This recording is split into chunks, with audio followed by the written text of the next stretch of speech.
road and get this long show on the road. Is it a long show tonight? Yeah. You guys ready? I think so. Well, are you? Is it off? I'm ready now. It's on. Cameras and everything. You're live on Yeah. YouTube. Doing what they're supposed to do? Yeah. Probably. Well, welcome, vast crowd, to the monthly meeting of the City of Sandy Planning Commission. We will call the meeting to order at 7 p.m. on Monday, August 27th, 2018, beginning with a roll call. Commissioner Carlton. Here. Commissioner Lisowski. Here. Commissioner McLean Wenzel. Here. Commissioner Logan. Here. Commissioner Mobley. Which I know he's excused. Commissioner Abrams. Here. And Chairman Crosby. Here. Okay, we had one set of minutes in our packet from last month. You had a small group there. I wasn't here. You only had four people, or 2 months ago. Any corrections, changes? I move that we accept the minutes as presented. Did you get those? Yep. Thank you. Been moved and seconded to approve the minutes for the Monday, June 25, 2018 meeting. All in favor, say aye. Aye. Any abstentions? I would be one. And I would be one. John would be one. We were not there. This is the time in each of our meetings when we give opportunity for just general comment from anybody in the audience. If you have some communication you'd like to give to the Planning Commission on an item that's not on tonight's agenda, now's when you speak. And for this and for anything tonight, we ask that you step up to the podium and give us your name and your address for the record.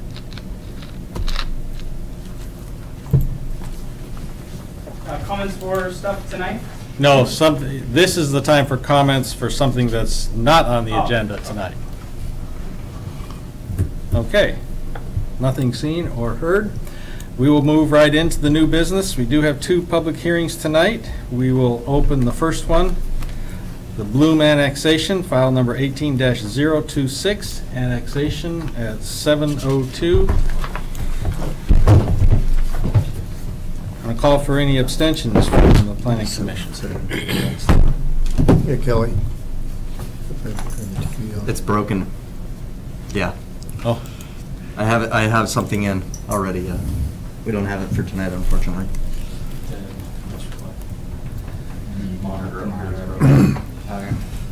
okay, any conflict of interest?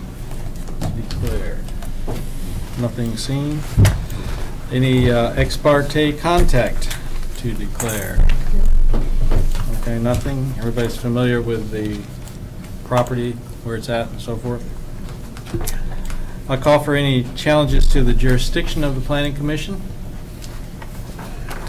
Any challenge to any individual member of the Planning Commission?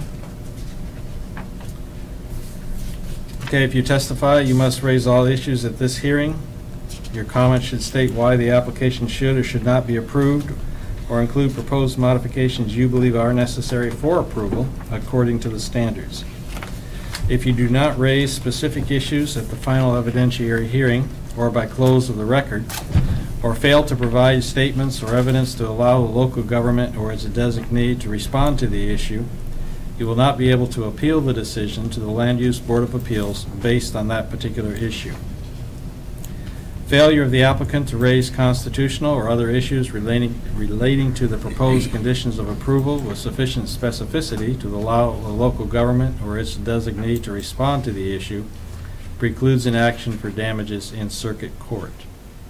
Any party has the right to request a continuance of the public hearing, or in the alternative, to have the record remain open. Staff report.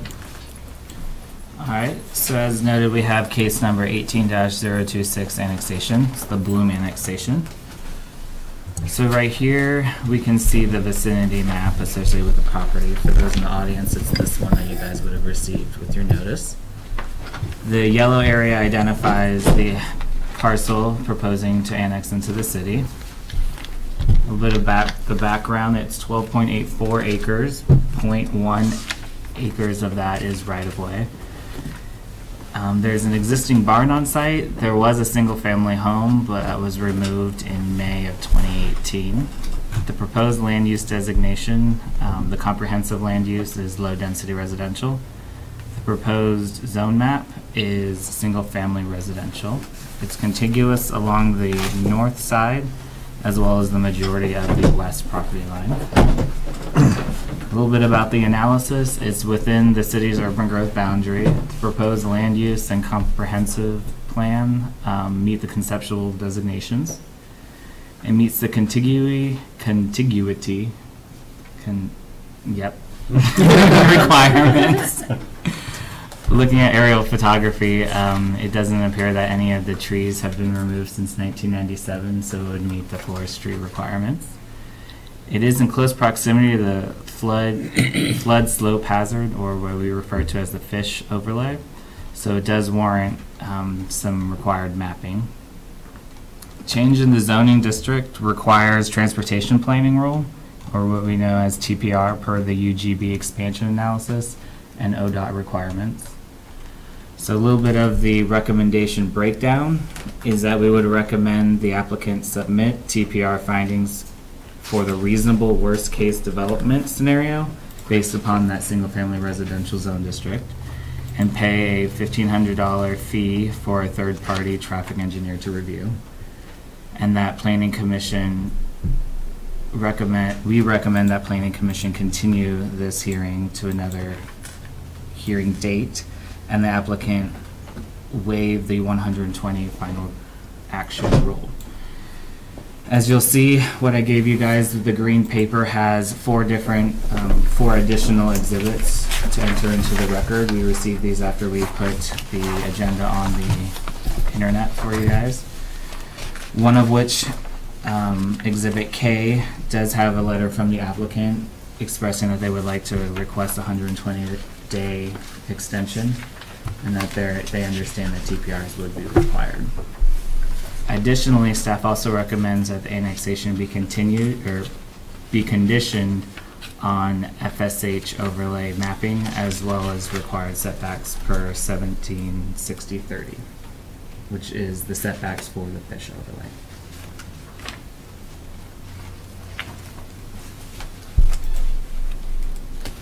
That's it. Yes, sir. All right. The applicant here? The applicant, their in- representative is in Alaska. That's So what I thought. through communication, it seemed like since it was going to be continued, they weren't going to make the trip out today. I have been in close contact with them regarding the 120-day rule and our recommendation. They seem to be understanding of what the recommendation is, the TPR requirements, and they've spoken with Furwood to get that ball rolling, so to speak, for the TPR findings. Okay, where is their request for a continuance? That is Exhibit K. Is that what the 120-day extension is? That's the continue, okay, Yeah. okay. I might work with them a little bit to get that language a little bit tighter. I responded with an email just to clarify what the recommendation was, and she said, oh yes, we got it. We're asking for the 120-day extension from the 120 days.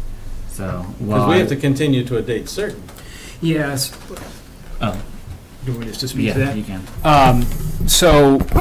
You're right. What I would suggest is, I guess, a couple things. Number one, I would suggest taking any additional testimony from folks that are here tonight that want to speak on this. Mhm. There's no problem doing that. Then once you get through that, we'll keep the hearing open, and you would just continue it until your next meeting. So we'll figure out what exactly that date is, and I'll just suggest that someone make a motion to that effect to say continue this hearing until September or whatever that is, 24th? Is that right? Okay. And then, as James indicated, I think in the interim, work with the applicant to nail that down a little bit. I mean, people can give open-ended 120-day extensions, but in my experience, it's really good to sort of get a specific date as to, we're giving you 60 days, we're giving you 90 days, whatever it is. just to have that a little clearer, so there's not an argument on the back end about how long the extension was for. Or if they're just saying we're leaving it open indefinitely, that's fine too. It's just having that be a little more specific. So I agree with James on that point. And then just very briefly, because I know that you probably haven't dealt with this in a long time, if ever. I know some of you have probably never dealt with it, but this TPR issue and what it is, and basically, we could spend an hour and a half, 2 hours talking about it, which we won't do. But basically, as a result of what we did with the UGB, there is a step now that applicants for annexation have to take at this point, which is to analyze essentially traffic impacts in the area. And there's a state administrative rule that says, you know, if your traffic study shows this, then you have to propose certain types of mitigation. There's like a laundry list of things that they can do. So that's what this TPR analysis gets to, and that's what we don't have at this point, and what ultimately the city would need before it can approve really any of the annexations that are going to be coming in as a result of the UGB expansion. We've actually broadened it that we'll be getting required TPR permits for any annexation period. Okay. Because there's some confusion for staff, and you know, when I'm not here at some point, there'll be some confusion on whether that particular property came in with that UGB expansion or not. And you know, in another 15, 20 years, there might be another UGB expansion. So I think just to make things easier for staff in the future, 10, 30, 40 years from now, would just be all annexations would require TPR analysis. Okay. Certainly good policy. And ODOT supports that as well, as far as requiring that with all future annexations. Okay. Thank you very much. Okay, that was the applicant's quasi-presentation. Give opportunity for any proponent testimony if you're in favor of this application and would like to speak. Now is the time. If you're in favor of this one, or are you on to the next one? No, I don't want to see the forest to go. Okay, then you're probably opponent testimony, and you can go ahead. We'll move right on to that. Opponent testimony. Give us your name and your address. James Peterson. I live at 39128 Sugar Street. I'm backed up right against the forest, and I would really hate to see the forest go. I bought this house based on the forest. Forest is, I grew up in a forest basically, so that's why I got my house. And I really just don't think old growth forests like this should be cut down. I mean, I understand that there's historic landmarks with the barn on the property. I feel like that kind of goes hand in hand with old growth forest of a historic landmark of something like that. I'm totally fine with it being annexed into the city limits. You know, I just don't want to see the forest go. I feel like Sandy has a lot of things happening all over the area, a lot of housing going in. And I feel like the city needs to focus on other needs before we start adding more people into the flooding and flooding into the streets, and you know they're already crowded in town. But as far as the property goes for land and for farm and forest use, I can see the farm portion of it that is clear just to the south of the annex being, you know, brought into city limits and having housing going there for, you know, future use. But just seeing old growth forest like this cut down and put in with new housing is just something that I don't want to see, and something that I think we don't need to do at this time. Thank you. Thank you. Thank you.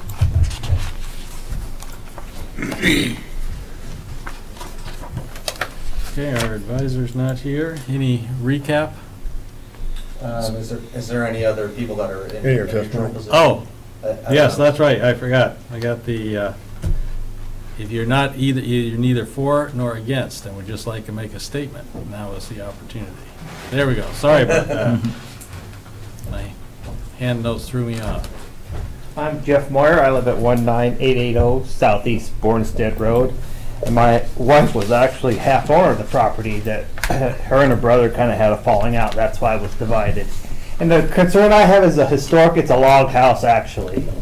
I know the Sandy Historical Society has sent us a lot of information on the house, and I was just wondering what is going to happen to that historical house once it is annexed into the city, since the city doesn't have a historical overlay on that. And if I could just would like to know what is going to be there, because my wife's grandma and he lived in that historical house. So that was my only concern, is what was going to happen to that historical house. It's not a barn, it's a house. Okay. Thank you. Thank you.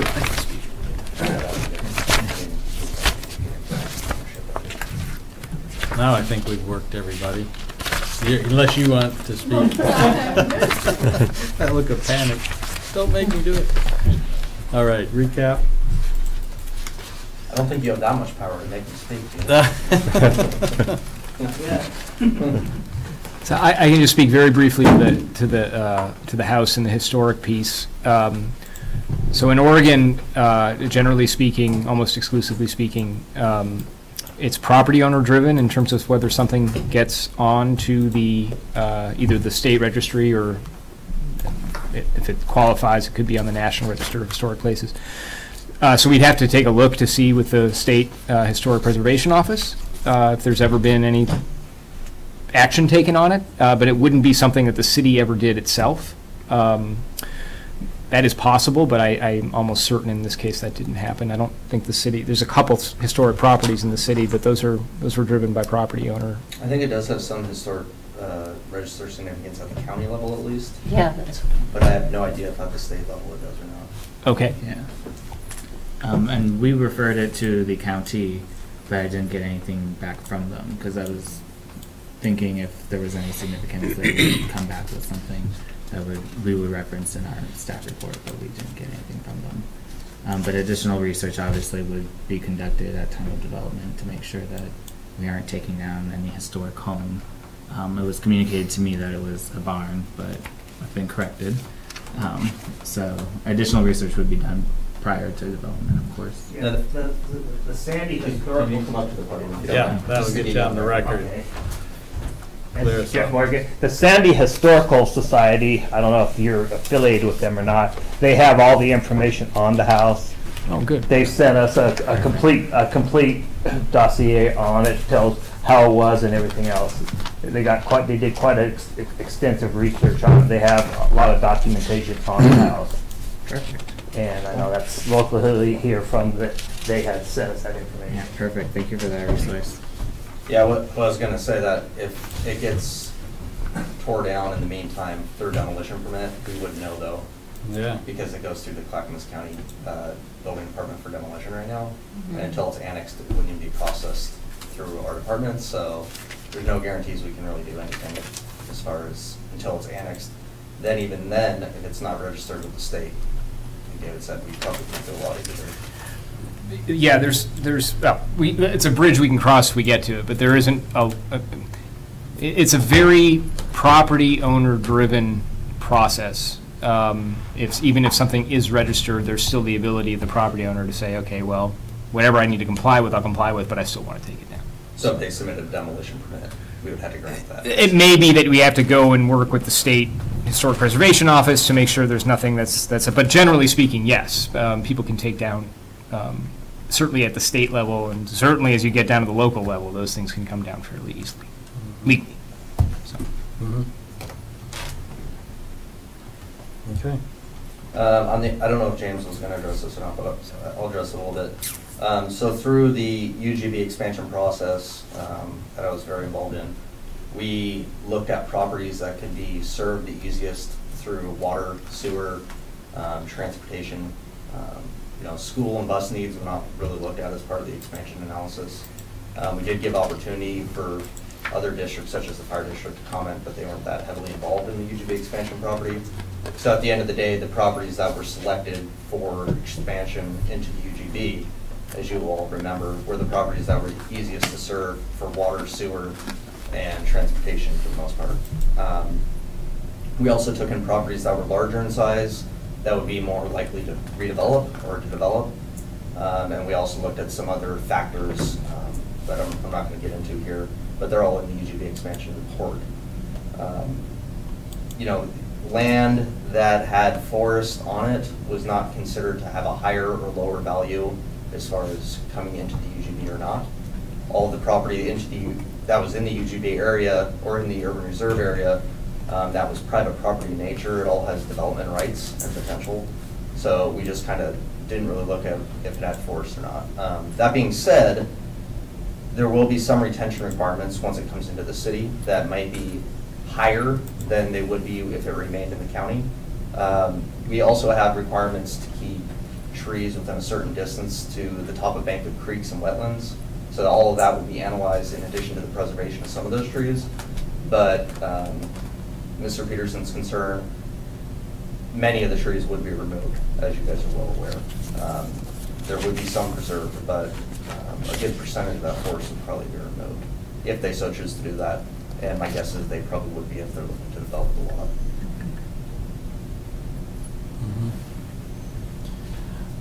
I know you just got the letter today, according to the date, but any initial response to the Fair Housing Council letter? You can Sure. impact the report. Yeah, we've gotten this letter a couple times now in various contexts, and not really. I mean, we've addressed. We believe this is kind of the same response we've had in the past. Those concerns when the city did its UGB expansion. It went through and analyzed all of the issues that the Fair Housing Council is raising. The fact of the matter is there's going to be certain aspects when you bring land in. There's going to be single-family residential over here. There's going to be higher density over here. It's not going to be an across-the-board all high density, or for that matter, across the board all low density. It's a mix, and so what this property has as a conceptual zoning designation is consistent with what was analyzed and ultimately the state approved as part of the UGB expansion. Okay. Which would be for low density housing. Right. Okay, any other discussion from any of y'all before we entertain a motion to continue? I guess I have a question. At what point for this development can we say to them, so that the developer doesn't waste their time, that we expect them to adhere to the tree retention plan, not to come in and lowball it and you know, do a dance about they'll meet us halfway kind of thing? In other words, that you all have come up with, the city has come up with a tree retention plan, just trying to address Mr. Peterson's. I mean, it's not going to be a forest anymore, but when I look at this aerial picture, you know, the trees do get mowed down, and when you're talking about these old growth trees, at what point in the process, I guess I'm trying to say. That would be the next, so if it is annexed, let's just say if it's annexed. You recommend annexation and then city council annex it. And they cover the TPR analysis and all of that. Mm-hmm. So let's just say it's annexed in 6 months from now. Mm-hmm. Then at that point, if they apply for a subdivision, then at that point, that's where we'd analyze to see if they have proper tree retention. I will tell you with the September 24th Planning Commission hearing, which we'll talk about at the end of the meeting tonight, Emily is currently working on a code revision to our tree retention standards, which would require higher retention amounts. So I don't know if that'll get approved or not, but we are looking at doing that. We recognize as staff we don't feel like the retention requirements are nearly strong enough as currently written into the code. So if they meet the current code requirements, which are pretty low, then they can remove the trees up to that amount. So. Right. I've just noticed that even with the low retention, that if they come in with the drawings already in place, then it's like, well, we can't do our drawings if we retain the trees you want. I mean, you could, at the subdivision level, and David can correct me, but a lot of times what we've been seeing is a lot of variance requests. You can just outright deny those variances and make them come back through with, no, you shall meet our retention requirement. And that's our job to enforce that. Okay. Yeah, I mean, the applicant's always going to ask. Yeah. Your 3 or 4-year-old do the same thing. They always ask. Right, and so expect them to do that. I mean, they're there to, if they're going to develop the property, they're going to want to make the maximum amount of money out of it. And anybody who was against it, if it was their property, they might do the same thing. I mean, the bottom line is it's private property, and so somebody's gonna wanna do it. What, you know, what we do is just try and enforce the Enforce code. the code. In this particular case, to be honest with you, just glancing at it, I mean, there's a pile of trees on this property. And yeah, if you put streets in, you're gonna lose X amount and all the rest. Where we generally run into bigger problems is where there aren't very many trees in the beginning, or they're small, or, Sick. yeah, I mean, it's, It's yeah, hard. yeah.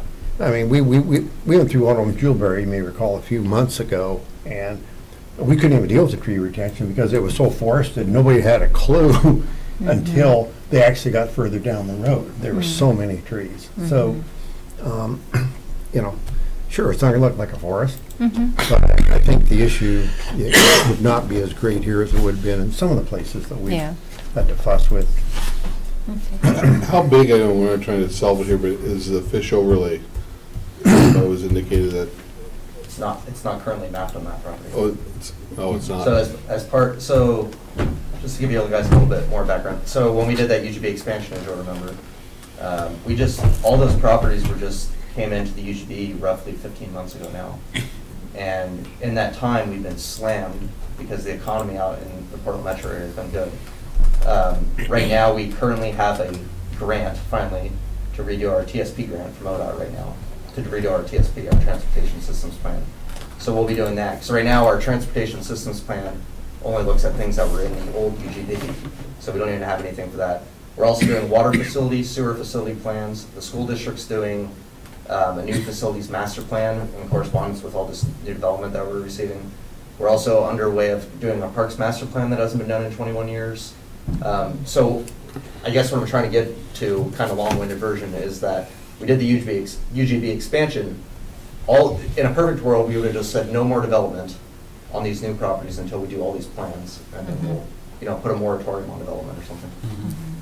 But that's not going to ever be very popular to do. So in the meantime, we're accepting annexations, taking in development, and our plans are not up to date with where our UGB is. So, for instance, this property doesn't have anything in regard to the transportation system plan on it, sewer plan, water plan. The fish overlay is not mapped on it. The hillside development is not mapped on it. So one of the requirements that James pointed out was we're going to make the applicant, or require the applicant, to map the FSH and the hillside, so we can then do the analysis. Yeah, we don't have our wetlands inventory mapping wasn't done on this property, so there's a lot of stuff that we don't have on all these new UGB properties. And I just kind of bring that up to point out that could have a big impact in terms of what the retention is. Certainly.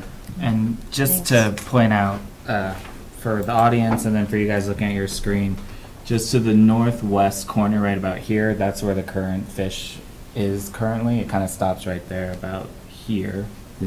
And for the audience, if you don't know what fish is, it's flood slope hazard overlay. So in those areas, there are a bit more strict of requirements as far as retention with trees. So should the applicant, which we would require them to do before they develop, it's determined that that overlay goes through that property, whatever area is through that property, plus a specific setback from that top, they would have to retain a specific amount of trees, and it would be even more than the typical for just regular land that's not in the overlay. Yeah, from the top of the bank, 80 feet out, we pretty much wouldn't want them to touch anything, just to preserve that corridor in there. So it'd be about 160 foot plus however wide the creek and top of the bank is, so you're probably looking at a 190 to 200 foot area swath around Tickle Creek. I don't think this is Tickle Creek on this property, so it's probably going to be a narrower swath, like around 120 feet. Yeah. I don't know. We don't have anything mapped out there, so it's really difficult. I can tell you one thing with certainty is Averill Parkway will extend south, and there will be some sort of road going west over to meet. What is that new street running there? So you get Maple. So in that Marshall Ridge subdivision that you approved not too long ago, so Maple Street would connect probably into this area, and then Averill Parkway would come down. Other than those two connection points, we don't really have anything else for you. Yeah. Can I ask a question? Sure, I'll let you. So you were saying 200 feet from here back up in? No, up in this area. So 200 feet is, so basically, if you have Tickle Creek, and I remembered as I was saying it, that this is not Tickle Creek. So it's actually a 50-foot setback for many perennial streams that are Tickle Creek. So they On basically either made side. probably about 120-foot swath going through this property, wherever it's mapped that the creek is. And we don't know where the creek is exactly in this area. We know that it runs through there. Okay. Yeah. Gotcha. And then I guess just the other question that came to mind was with the if this was annexed and low density or residential area went in and the forest was cut down, where would new additional trees be planted for new growth to replace the trees that we cut That down? would be up to the developer, and it would be on that property. Oh, okay. Gotcha. Thank you. Yeah, they have to meet the tree retention requirements, and if they can't meet them, then they have to mitigate them, which means they would plant them. But they also would probably plant street trees anyway, just because of the requirement. Yeah. And they have to work with the city of where they go. They just can't put them all in one corner. So, Right.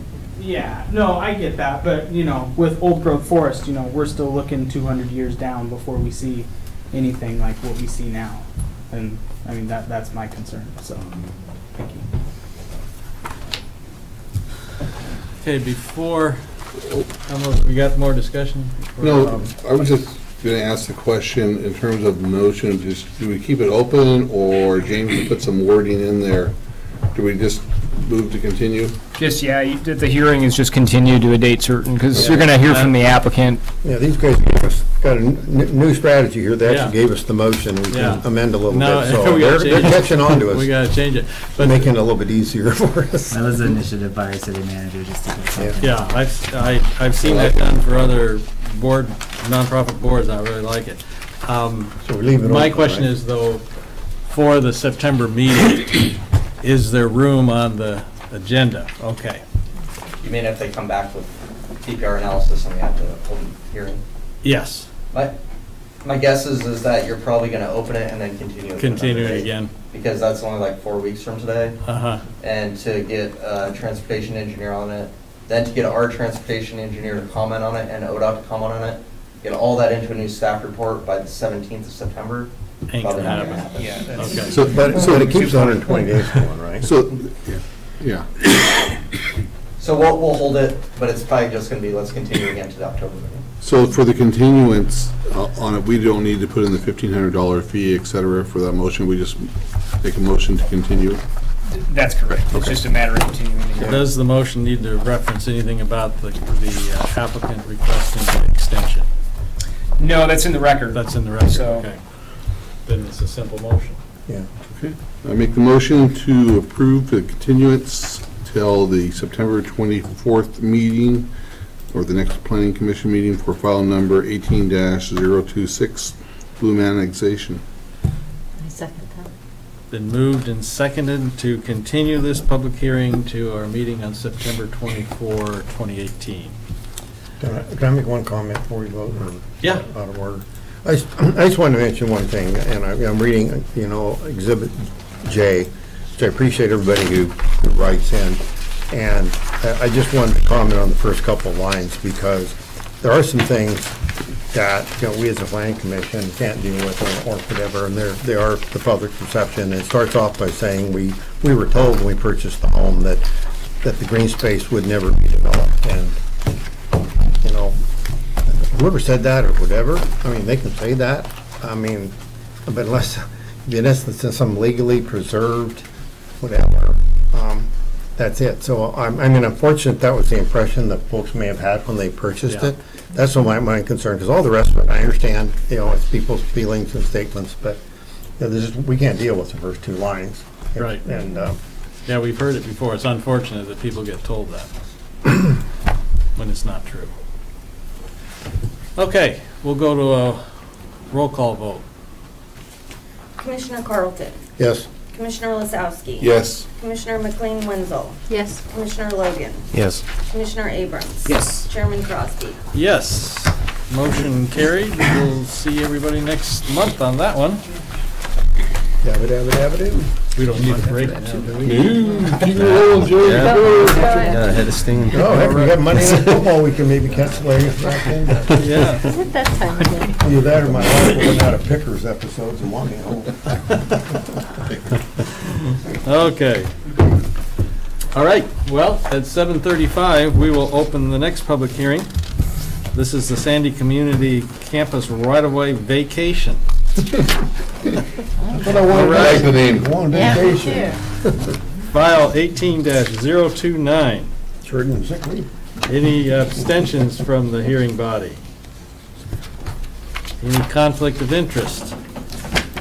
Nothing? Any ex parte contact? And everybody's familiar with the site, know where it is? And I'll call for any challenges to the jurisdiction of the Planning Commission. Any challenge to any individual member of the Planning Commission? Okay, if you testify, you must raise all issues at this hearing. Your comment should state why the application should or should not be approved, or include proposed modifications you believe are necessary for approval according to the standards. If you do not raise specific issues at the final evidentiary hearing or by close of the record, or fail to provide statements or evidence to allow the local government or its designee to respond to the issue, you will not be able to appeal the decision to the Land Use Board of Appeals based on that particular issue. Failure of the applicant to raise constitutional or other issues relating to the proposed conditions of approval with sufficient specificity to allow the local government or its designee to respond to the issue precludes inaction for damages in circuit court. Any party has the right to request a continuance of the public hearing, or in the alternative, to have the record remain open. Staff report. All right, so we have the Sandy Community Campus right-of-way vacation. This is a vicinity map that shows an aerial with the areas to be vacated or proposed to be vacated within red. A little bit about the background is it's 4 street segments totaling 72,085 square feet are proposed to be vacated. They are portions of Alt Avenue, Hood Street, Park Street, as well as Smith Avenue. I put a little bit of additional information as far as the square footage per segment on here, which was also found in the staff report.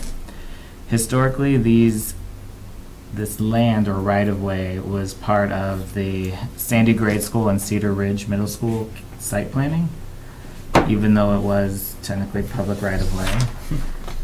The school campuses were developed on top of them. The future development of the Sandy Community Campus is city-owned property. So the Aquatic Center, the old middle school, the back building, as well as the parkland, the football field behind it is city-owned property, and then Oregon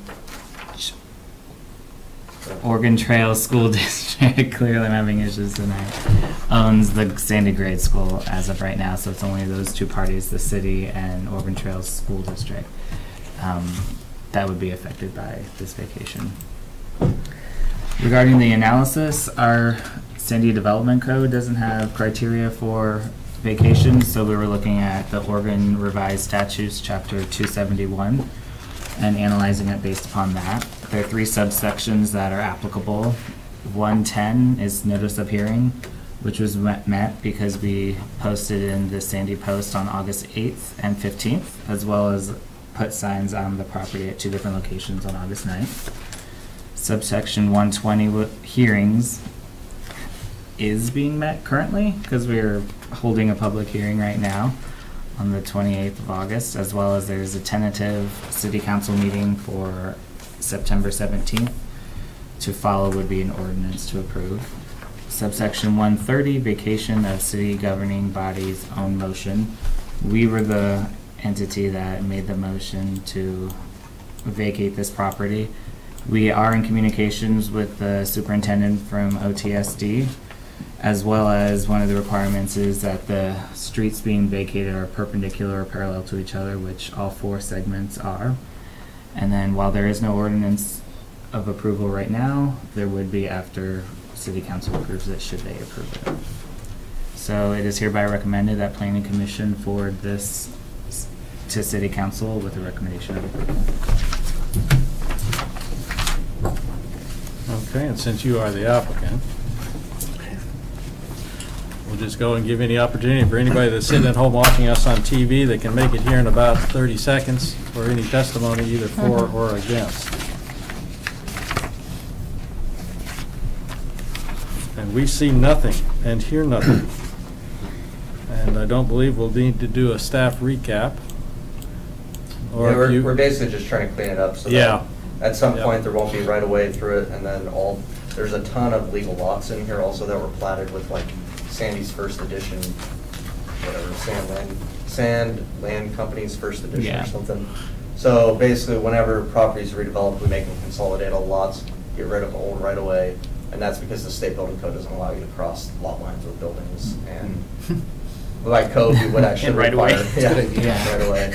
And by code, we would require, you to get easements and other things if you were crossing property lines. So we're just trying to follow code as we make everybody else follow it as well. So Mhm. that's what we're doing here. Just out of curiosity, with this piece up in here, it juts down, I mean, it's an extension of this street, whichever one it is. But then it stops like, is this stuff on a tax lot? Is that on these people's property, or are they? Oh, the northeast corner? Yeah, it's just a little teeny square right in there. I mean, this.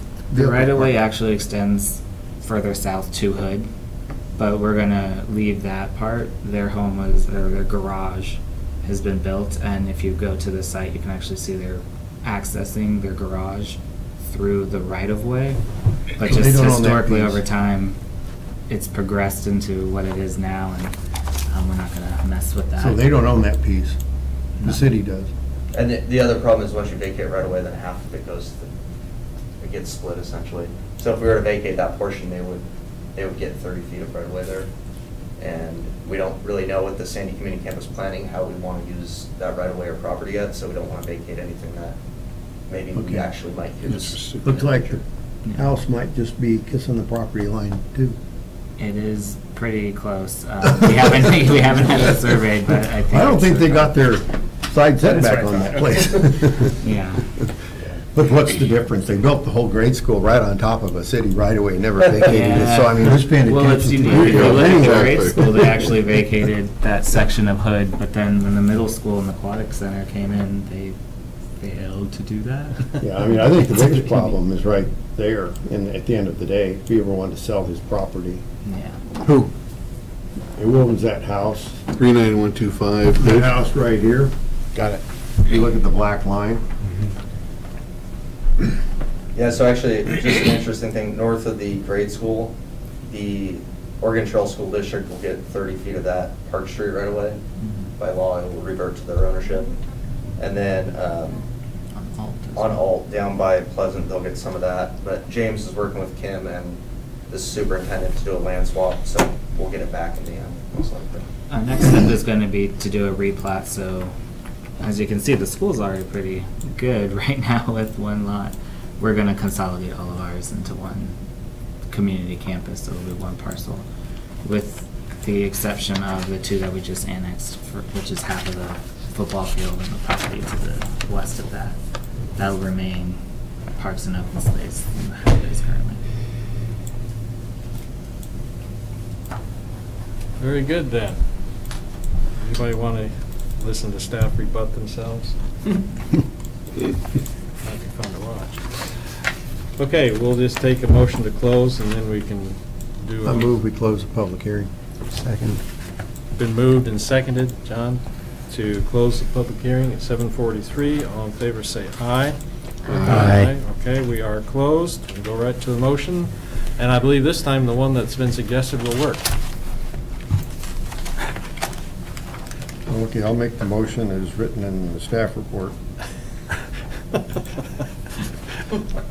You want to read it? I make a motion to move to forward case 18-029 VAC Sandy Community Campus right-of-way vacation to Sandy City Council with a recommendation for approval. Second. Been moved and seconded to forward the case to City Council with recommendation for approval. Roll call vote. Commissioner Carlton. Yes. Commissioner Lasowski. Yes. Commissioner McLean Wenzel. Yes. Commissioner Logan. Yes. Commissioner Abrams. Yes. Chairman Crosby. Yes. Motion carries. Okay.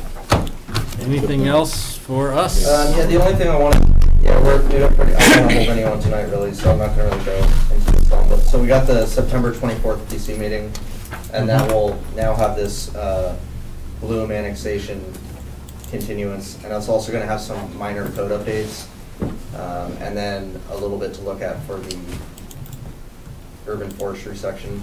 However, I don't think we're going to hold, some of it we've already talked to you guys about like several years ago, and it's very minor.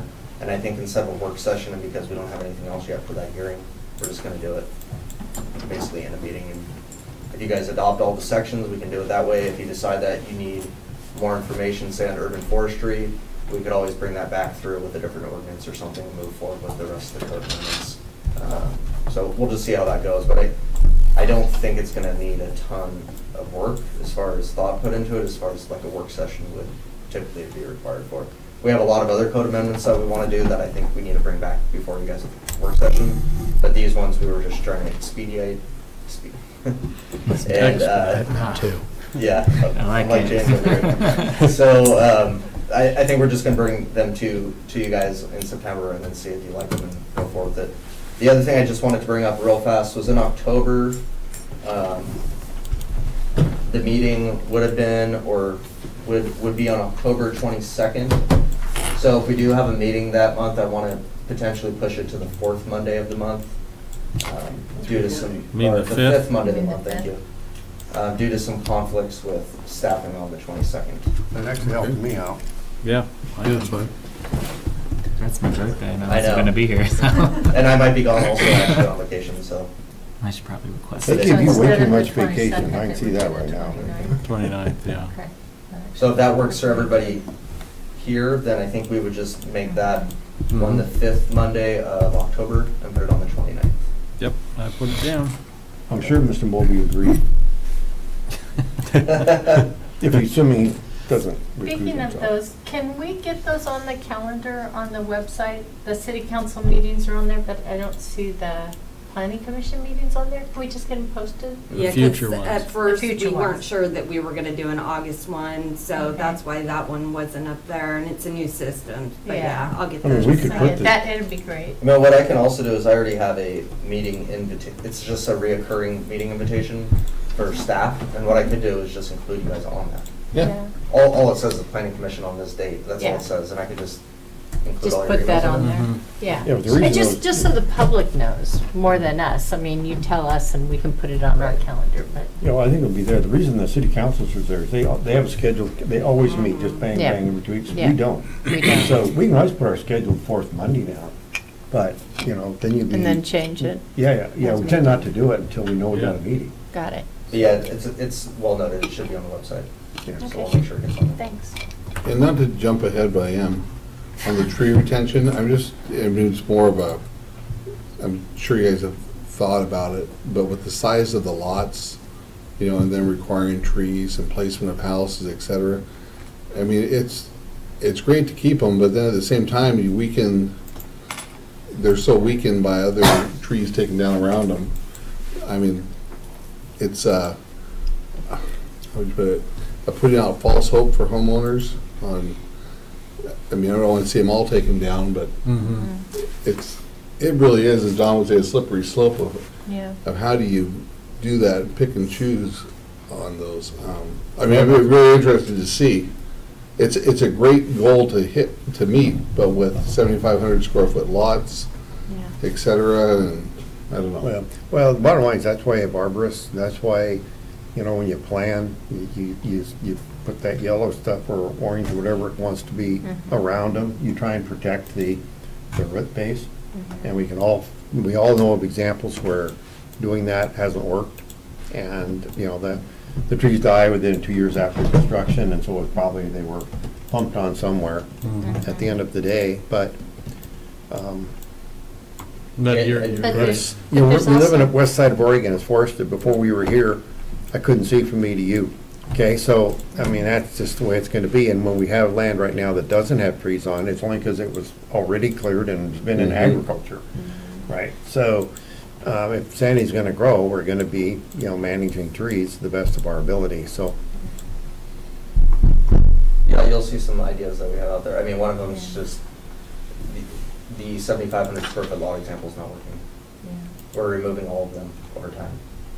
All the ones that Planning Commission, and I think they did a good job of doing it over the last 20 years, preserved all those trees slowly but surely are coming out of those subdivisions. So I think what we really need to look at is tree preservation tracts and conservation easements. Yeah. So either you build like a much larger lot, like a 20,000 square foot lot with a conservation easement on a portion of it, or like we did with Marshall Ridge, there were several tracts that are just dedicated for tree preservation. Yeah, that makes sense. Because right now, I It's mean, healthier for we're them. just seeing them constantly where tree after tree after tree, and it's mainly because we required them on the 7,500 square foot lot. I think the intention was good. The problem is when you put the foundation or the footing within 10 feet of that tree, kill the root system, and then that tree, like you said, is exposed to wind more now. Yeah. And then all of a sudden, all the tree branches are falling on the house, and homeowners are getting upset because they're Yeah, we pat ourselves. their on the- deductible every year on their homeowners insurance. We pat ourselves on the back saying we saved a few trees, but then 5 years later, Yeah. Well, the problem is, particularly Doug fir and hemlock that we have here are shallow rooted. That's because of the rain, as opposed to being tap rooted, like pine is. So, which is gonna probably stay more in place when they're more exposed to the wind, so. Mhm. Yeah, I like the idea of the track, is that the developer can have that in mind coming in with it. Yeah, okay, great, thank you. It I'm reminds me not of- saying we'll propose will solve everything. No. We're trying to take more proactive step, and hopefully it will help. It sounds like a more realistic in terms of really preserving trees, which is what the intention is, right? But Good. interesting is having lived from Chicago, they have vast areas that are called forest preserves. And they probably had that term 100 years ago. And I don't know, I assume that's what they were thinking, we'll preserve them here and let people live out there. But, okay. Any other questions for staff or? So, just any idea, how much time will we have to review the stuff prior to the 24th meeting? If it's gonna be some code stuff that might take a little bit more than just getting through a staff report. I mean, we have a really rough, because we have to send it to DLCD at the state 35 days before. So we already have a really rough version of the information that, would it be okay to send it to them? Sure. We could send that to you this week, and Preliminary. then we might have some changes or tweaks, and we would be able to point those out. when- They wouldn't be major. They're gonna do things, okay. That'd be awesome. Good. Yeah, So that we would be should be able really to get good. ahead of, and then, like I'm saying, a few of the chapters, they're honestly nothing almost. It's like changing our appeal deadline to all be 12 instead of 10 and 12, and increasing our notice areas and stuff like that, because we've had a lot of people in the public comment on them. So some of it's gonna be, I believe, you'll look at it and go, oh yeah, that makes sense, and just read right past it. But Okay. we'll get them to you by the end of this week, and then you'll have a good Okay. 3.5, 4 weeks to think about those. Thanks. Be awesome, thank you. All right. I move we close the meeting. Can we do that already? Nope. Mhm. Been moved and seconded to adjourn at 7:53. All in favor, say aye. Aye. I doubt there's any Look opposed. at the wood grain. Wood grain. Isn't it cool? Yeah, And it's is. real wood. Is it really? Yeah, it's just a veneer. Yeah. Yeah, I love it, because when I sit in session, this is on my lap the whole time, so I wanted it to